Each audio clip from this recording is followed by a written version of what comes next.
चौथी पास राजा। किस किसने सुनी है ये कहानी?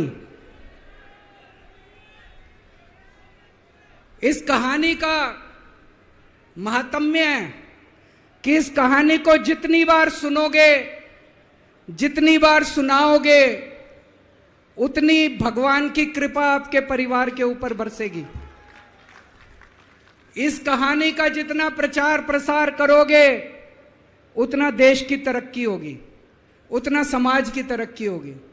तो जिन लोगों ने कहानी सुनी है वो भी बड़े ध्यान से दोबारा सुनना, अच्छे से सुनना और इसका खूब प्रचार प्रसार करना। यह कहानी एक राजा की है, एक चौथी पास राजा की कहानी है, एक अहंकारी राजा की कहानी है, एक भ्रष्टाचारी राजा की कहानी है। आप लोगों ने राजा और रानी की कई कहानियां सुनी होंगी। इस कहानी में राजा तो है, रानी नहीं है।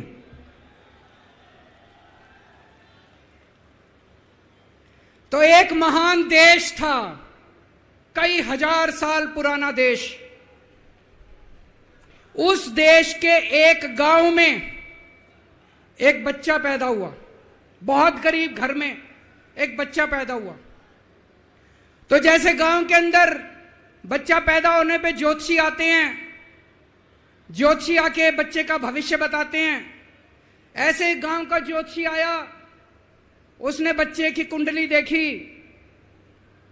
और बच्चे की मां को बोला कि माई, तेरा बेटा बड़ा होके बहुत बड़ा सम्राट बनेगा। माई को समझ नहीं आया, मैं इतनी गरीब, मेरा परिवार इतना गरीब, मेरा बेटा सम्राट कैसे बनेगा। खैर बच्चा धीरे धीरे बड़ा होने लगा। गांव के सरकारी स्कूल में उसका एडमिशन करा दिया। उसका पढ़ने लिखने में मन नहीं लगता था। पढ़ते पढ़ते, क्लास करते करते चौथी में आके उसने नाम कटवा लिया। उसका पढ़ाई लिखाई में मन नहीं लगता था।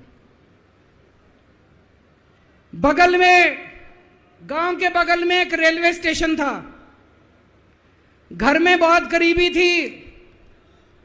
वो बच्चा वहां स्टेशन पे जाके चाय बेचने लगा।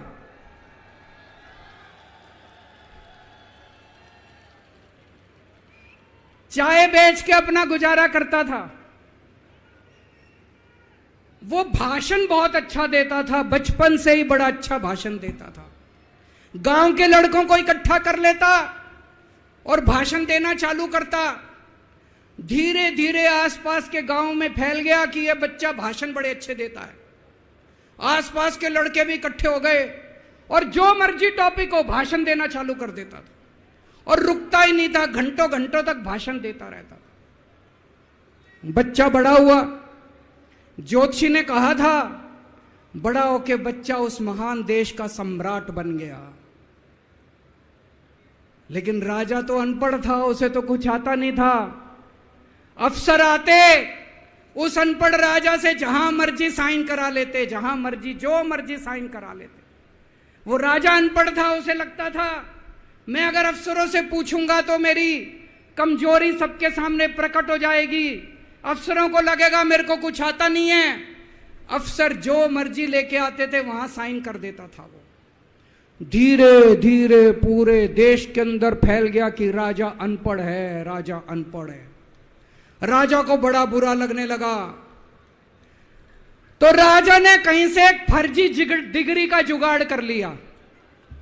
एक फर्जी डिग्री का जुगाड़ कर लिया, एमए की डिग्री का।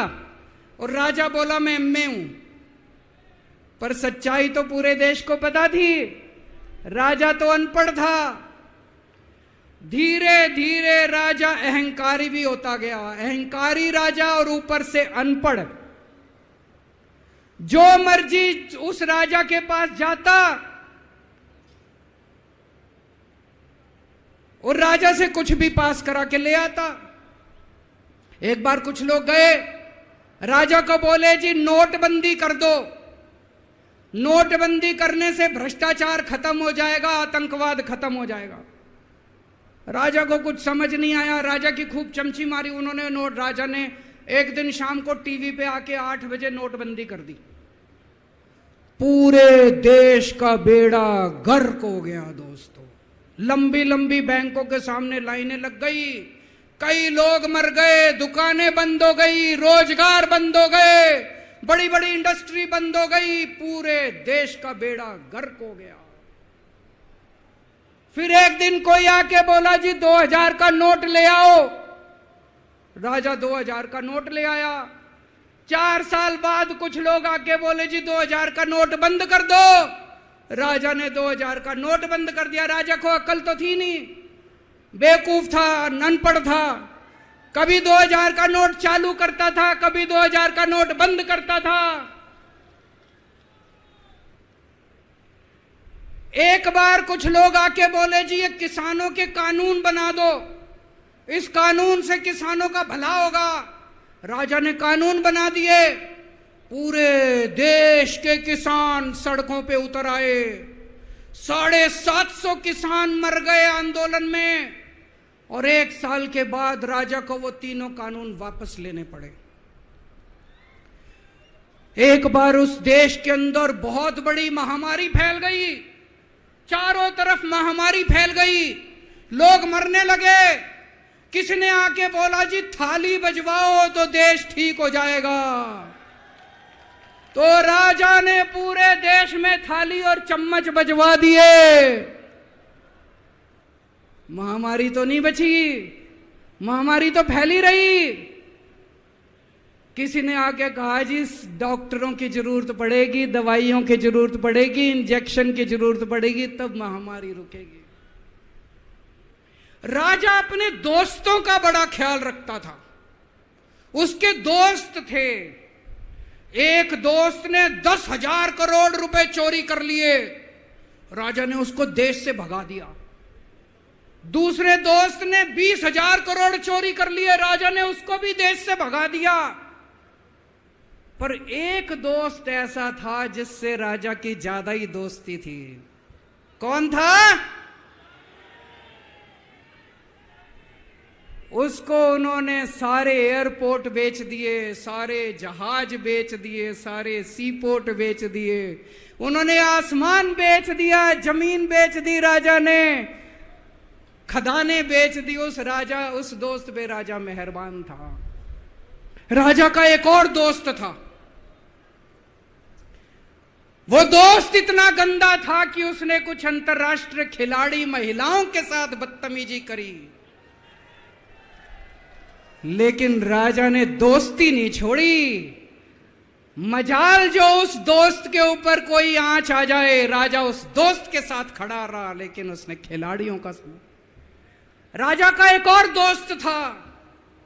उस दोस्त ने किसानों के ऊपर गाड़ी चढ़ा दी, रौंद दिया, कुचल दिया किसानों को।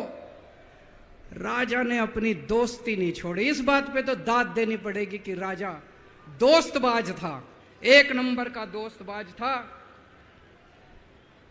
चारों तरफ अत्याचार हो गया, चारों तरफ देश के अंदर इनके अपने लोग जो थे वो बलात्कार करने लगे, गलत काम करने लगे, हाहाकार मच गया।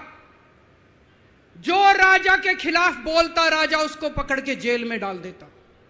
एक दिन एक पत्रकार ने कार्टून बना दिया राजा के खिलाफ, उस पत्रकार को उठा के जेल में डाल दिया। एक दिन एक किसी पत्रकार ने उनके खिलाफ कुछ लिख दिया, उसको पकड़ के जेल में डाल दिया। जो राजा के खिलाफ बोले उसका बेड़ा गर्क। कोई जज अगर उस राजा के खिलाफ ऑर्डर करता था, राजा उसको बख्शता नहीं था। चारों तरफ अत्याचार, महंगाई, बेरोजगारी।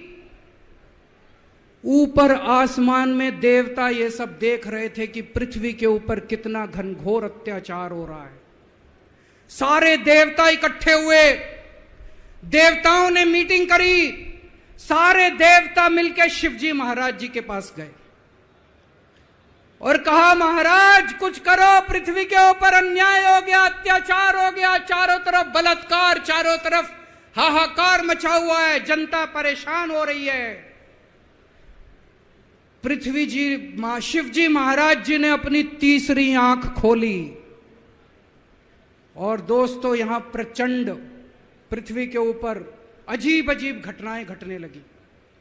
उज्जैन के अंदर महाकाल की 6 सप्तऋषियों की बड़ी बड़ी 10 फुटा भारी भारी मूर्तियां थी। एक दिन बारिश और तूफान आया और 6 की 6 मूर्तियां टूट गई। लोगों ने कहा बड़ा अपशकुन हो रहा है, बड़ा अपशकुन हो रहा है। एक दिन एक ट्रेन एक्सीडेंट हो गया, 250 से ज्यादा लोगों की मौत हो गई। लोगों ने कहा बड़ा अपशकुन हो रहा है। और एक दिन घनघोर बारिश आई, तूफान आया, ऊपर से आकाशवाणी हुई, सारे देश की जनता को भगवान ने कहा कि आप महान देश के लोग हो, क्या कर रहे हो, उठो, खड़े हो जाओ और इस अहंकारी राजा के खिलाफ सब लोग मिलकर आवाज उठाओ। भगवान आपके साथ है।